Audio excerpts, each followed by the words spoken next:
برای دو جهان امشب ندیدی باز می‌گردد. تمام راز بی‌نهفتن کنون ابراز می‌گردد.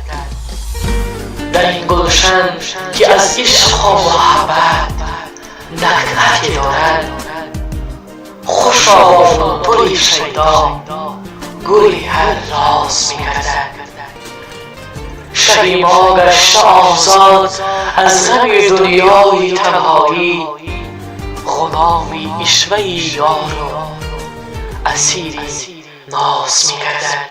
اگرچه قسمتی خوبی ز عمری دو جوان بگذشت، حیاتی خرمی دیگر کنون آغاز می‌گردد.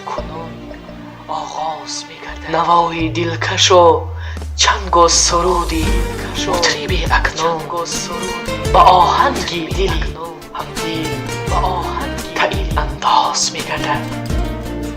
فضا را با شعاعی خود توی خورشید روشن کن که جفتی کفتری هم دل به هم پرواز می‌گردد.